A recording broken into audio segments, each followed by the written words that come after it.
अस्सलाम वालेकुम dear students. आज का जो हमारा लेक्चर है वो कैश फ्लो स्टेटमेंट्स के प्रैक्टिकल क्वेश्चन से रिलेटेड है।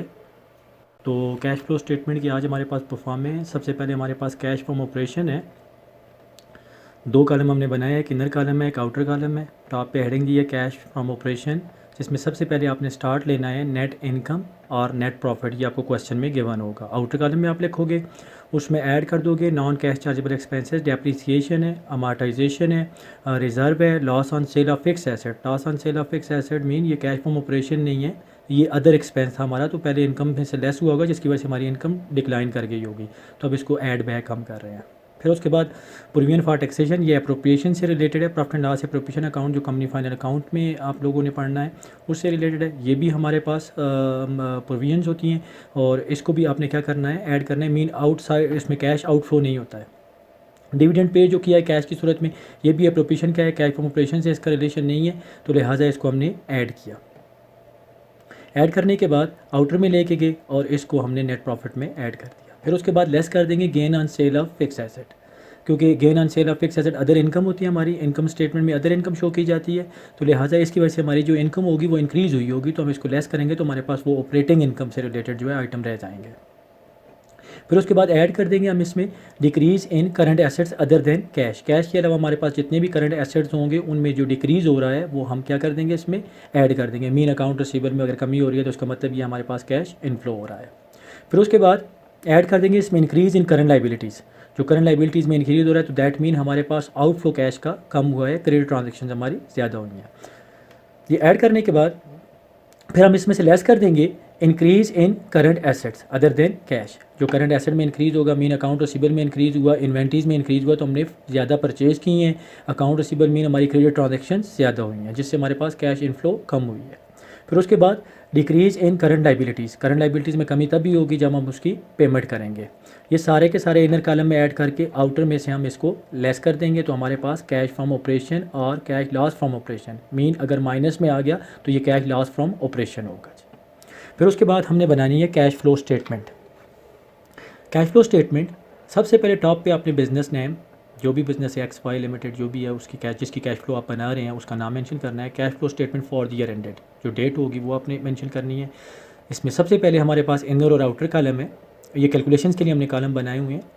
जो इंटरनेशनली आजकल चल रही है तो उसमें ये कॉलम नहीं होते, क्योंकि कंप्यूटर जनरेटेड जितनी भी स्टेटमेंट्स होती हैं उनमें ये कॉलम मेंशन कम ही की जाती है। अब कैश और बैंक ओपनिंग बैलेंस, ये आपको गिवन होगा क्वेश्चन में, आपने उसको लिखना है। उसमें ऐड कर देंगे cash inflow. Cash inflow mean sources of cash inflow, जहाँ से आपने कैश कलेक्शन करनी है, जिसमें कैश फ्रॉम ऑपरेशन है, जो फर्स्ट कैलकुलेशन हमने की होगी, अगर पॉजिटिव होगा तो यहाँ पर आ जाएगा।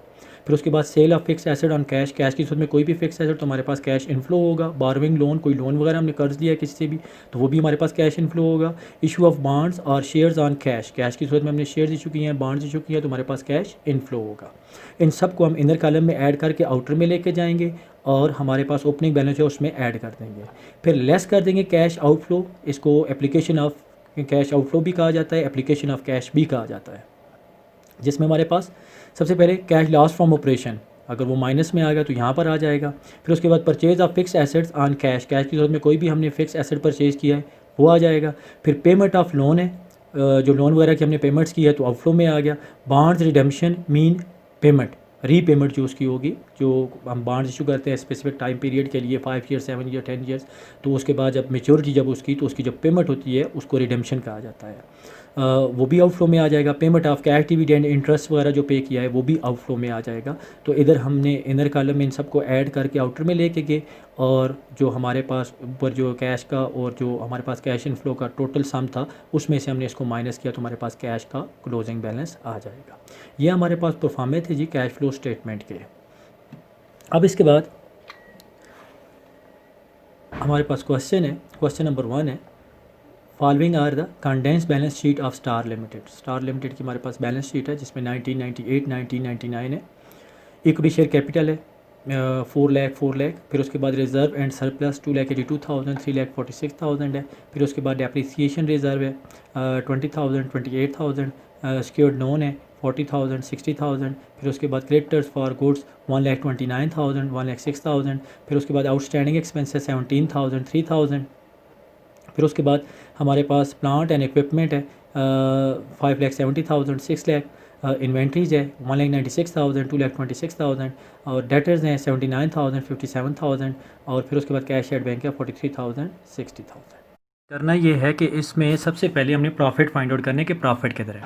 तो इसमें देखें ये हमारे पास 1998 में 2,82,000 है और 1999 में 3,46,000 reserve and surplus mean profit. तो इन दोनों का जो डिफरेंस होगा वो करंट ईयर का प्रॉफिट होगा।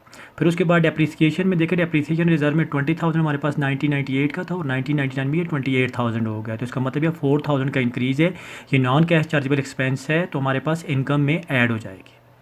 फिर उसके बाद लोन देखें हमारे पास 40,000, 60,000, 20,000 का इंक्रीज़ है, लेकिन ये सिक्योर्ड लोन है, लॉन्ग टर्म लोन है, तो इसको हम कैश फ्रॉम ऑपरेशन में यूज़ नहीं करेंगे।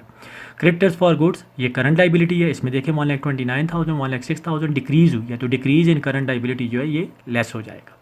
आउटस्टैंडिंग एक्सपेंसेस में भी डिक्रीज़ हुआ है 17,000, 3,000, 14,000 का, ये भी करंट लाइबिलिटी है, इसमें भी डिक्रीज़ हुआ है, तो ये भी लेस होगा। Plant and equipment at cost 5,70,000, 60,000 इन दोनों में इंक्रीज़ हुआ है 30,000 का, लेकिन ये कैश फ्रॉम ऑपरेशन से रिलेटेड नहीं है, तो लिहाजा इसको भी हम यूज़ नहीं करेंगे। इन्वेंट्रीज़ में देखें 1,96,000, 2,26,000, तो इसमें भी इंक्रीज़ हुआ है, तो जो डिफरेंस होगा वो हमारे पास इंक्रीज़ इन करंट एसेट्स ये भी लेस हो जाएगा। फिर हमारे पास डेटर्स है, डेटर्स में देखिए हमारे पास 79,000, 57,000 डिक्रीज़ हुआ है, तो डिक्रीज़ इन करंट एसेट्स ये ऐड हो जाएगा दोनों का डिफरेंस निकाल के। तो सबसे पहले आपने क्या करना है जी, करंट एसेट्स और करंट लायबिलिटीज़ का इंक्रीज डिक्रीज़ फाइंड आउट करना है। अब हमारे पास इसका सोल्यूशन है, ये देखिए सबसे पहले हमने प्रॉफिट फाइंड आउट किया, नीचे बॉटम में आप देख सकते हैं कि यहाँ पर हमारी कैलकुलेशन है, calculation of profit during the year. ये हमारे पास प्रॉफिट आ गया 3,46,000 जो है वो 1999 का है और जो 1998 का है 2,82,000, दोनों का डिफरेंस निकालो तो 64,000 हमारे पास प्रॉफिट आ गया। तो सबसे पहले हमने प्रॉफिट लिखा, प्रॉफिट अर्न 64,000, ऐड कर देंगे हमारे पास डेप्रिसिएशन 8,000, डिक्रीज़ इन डेटर्स 22,000, दोनों को जमा किया 30,000 और 30,000 को 64,000 में ऐड किया तो 94,000। लेस कर देंगे इसमें से डिक्रीज़ इन क्रेडिटर्स 23,000 का डिफरेंस है, डिक्रीज़ इन आउटस्टैंडिंग एक्सपेंसेस 14,000 का डिफरेंस है, इंक्रीज़ इन इन्वेंट्रीज 30,000 का डिफरेंस है, तो टोटल हमारे पास आ गया 67,000। तो 94,000 माइनस 67,000, तो कैश फ्रॉम ऑपरेशन हमारे पास 27,000, ये इसका आंसर है जी। नेक्स्ट क्वेश्चन है हमारे पास, question number 2, a corporation made a profit of rupees 3,70,250 after considering the following depreciation of fixed assets rupees 7,500। Depreciation उसने बता दिया खुद ही कैलकुलेट करके, प्रॉफिट भी आपको क्लियरली मेंशन है। अमार्टाइजेशन ऑफ डेवलपमेंट कॉस्ट 5,000, ये भी हमारे पास नॉन कैश चार्जेबल एक्सपेंस है, ये भी ऐड हो जाएगा। Loss on sale of machine ये भी ऐड हो जाएगा। फिर उसके बाद प्रोविजन फॉर डाउटफुल डेट्स है 1,200, ये हमारी लाइबिलिटी भी ट्रीट कर सकते हैं, नॉन कैश चार्जेबल एक्सपेंस भी रिकॉर्ड कर सकते हैं इसको, तो ये 1,200 ये भी हमारे पास ऐड हो जाएगा। प्रोविजन फॉर टैक्सेशन 50,000 ये भी ऐड हो जाएगा। ट्रांसफर टू जनरल रिजर्व 20,000 ये भी ऐड हो जाएगा और gain on sale of fix asset ये भी ऐड हो जाएगा, सॉरी ये लेस हो जाएगा। Gain on sale of fix asset ये लेस हो जाएगा, 2500 लेस होगा, बाकी जितने भी आइटम्स है ऊपर वाले वो सारे के सारे प्रॉफिट में ऐड हो जाएंगे। फिर उसके बाद हमारे पास ये एडिशनल डेटा है, एडिशनल इन्फॉर्मेशन इज़ अवेलेबल, जिसमें कहता है दिसंबर 31 है, ओपनिंग और क्लोजिंग बैलेंस मेंशन किया हुआ है 2000-2001। क्रेडिटर्स में 20,000, 25,000 इंक्रीज़ हुआ है, 5,000 का इंक्रीज़ इन करंट लाइबिलिटी ये ऐड हो जाएगी। बिल्स पेएबल 15,000, 13,000 डिक्रीज़ हुआ है, 2,000 का ये लेस हो जाएगा। आउटस्टैंडिंग एक्सपेंसेस 7,000, 6,000, 1,000 का डिक्रीज़ हुआ है तो ये भी लेस हो जाएगा। डेटर्स में इंक्रीज़ है 3,000 का, इंक्रीज़ इन करंट एसेट ये भी लेस हो जाएगा।